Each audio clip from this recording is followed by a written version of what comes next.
أهلا بكم. الملك فيصل بن عبد العزيز ثالث ملوك السعودية وأحد أكثر القادة العرب قوة في التاريخ، عرف بمعاداته لإسرائيل وتعلقه بالقدس وفلسطين. تمنى الصلاة في الأقصى والاستشهاد على أعتاب القدس، ولكن تم اغتياله قبل ما يحقق حلمه.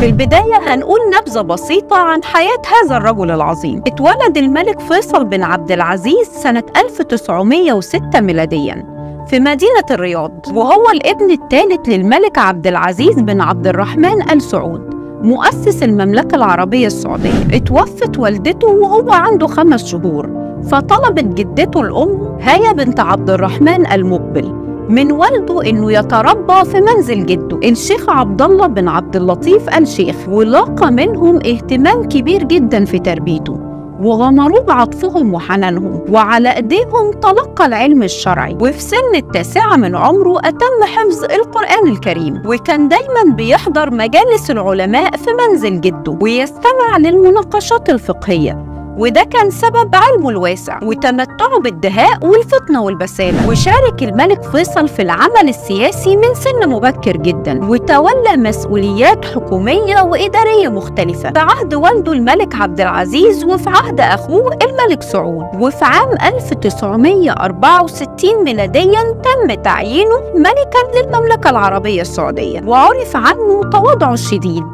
ولطفته ولبقته مع الجميع بدون استثناء، وكان زاهد طوال فترة حكمه وبعيد كل البعد عن كل مظاهر البذخ والفخامة. وللملك فيصل إنجازات عديدة ومواقف لا تخرج إلا عن بطل حقيقي لا يخشى في الحق لومة لائم. ومن أبرز إنجازاته على المستوى المحلي هو أنه قدر ينتشل المملكة العربية السعودية اقتصادياً وإدارياً بعد إعلان إفلاس خزينة الدولة، وده عن طريق اتخاذ إجراءات جريئة للغاية، وأولها الإجراءات اللي اتخذها مع الأسرة المالكة من حيث تقليل نفقاتهم بصورة كبيرة جداً، وعمل على الاستفادة من دخل النفط عن طريق مراجعة اتفاقية مناصفة الأرباح مع شركة أرامكو. والاتفاقية دي بمنتهى البساطة هي إن أمريكا كانت بتاخد نص أرباح البترول من المملكة العربية السعودية عن طريق حصتهم في شركة أرامكو. الأمر اللي اعترض عليه الملك فيصل وحس إن هو أمر غير منصف،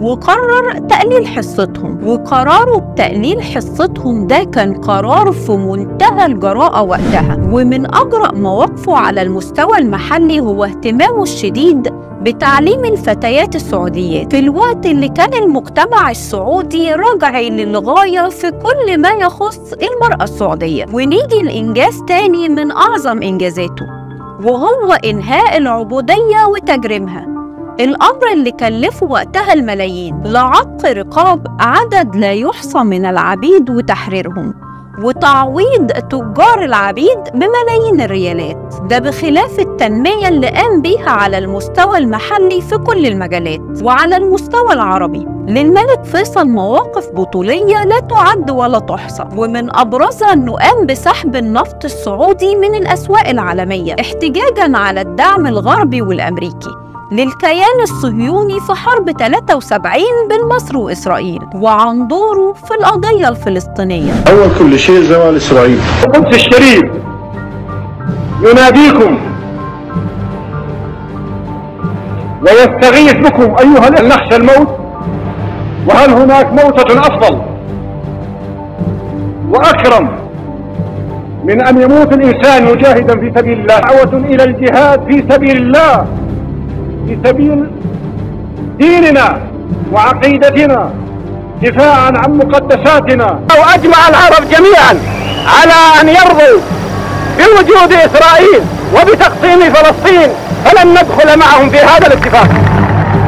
كانت السياسة اللي بيتبعها في القضية هي عدم الاعتراف بإسرائيل، ده بخلاف محاولاته المستدامة لتوحيد الجهود العربية وترك الخلافات، بدلاً من فتح جبهات جانبية تستنفذ الأموال والجهود والدماء. وده اللي كان دايماً بينادي بيه في كافة المحافل والمؤتمرات العربية، ده بخلاف إن قدم 5 مليون جنيه استرليني وده كان مبلغ عملاق جدا وقتها، هبة منه لتكوين 5 كتائب فدائية تعمل على تحرير فلسطين. وأحزنوا بشدة حريق المسجد الأقصى اللي حصل سنة 1969. وقتها بادر بدعوة لعقد مؤتمر قمة إسلامي، والمؤتمر ده أسفر عن تأسيس منظمة المؤتمر الإسلامي، وده جزء بسيط من المواقف العظيمة للملك فيصل رحمة الله عليه. ونيجي بقى لحادث اغتياله الآسف.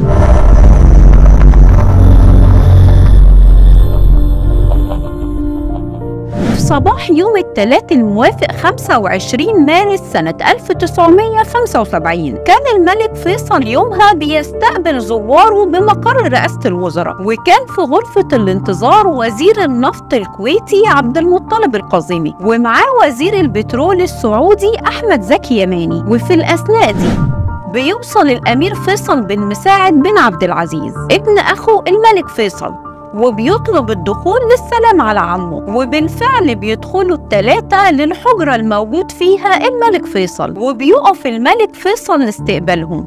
ولما بيشوف ابن أخوه موجود بيقرب علشان يسلم عليه. وقتها أخرج الأمير فيصل مسدس كان مخبيه داخل ملابسه، وأطلق منه 3 طلقات. وقيل إن واحد من حراس الملك فيصل حاول قتل الأمير فيصل بن مساعد في وقتها بالسيف، ولكن تم منعه، وتم القبض على الأمير فيصل بن مساعد وإيداعه في السجن. وفوراً بدأت التحقيقات، واهتم العالم كله بمعرفة الحقيقة. طرح عدة سيناريوهات عن دوافع القاتل لتنفيذ عملية الاغتيال، وكانوا 3 احتمالات.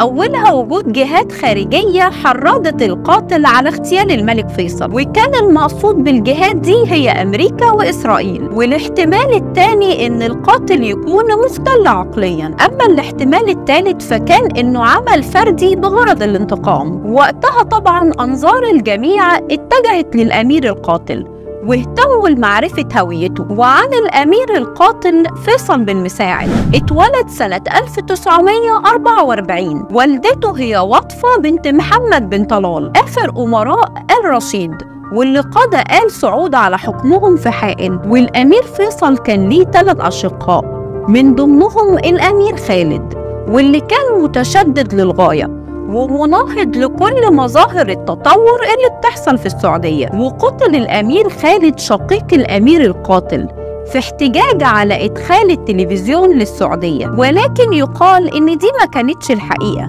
وإن تم قتله وهو بيحاول الهروب من داخل منزله، واللي كان متحدد إقامته فيه، يعني كان تقريباً شبه مسجون.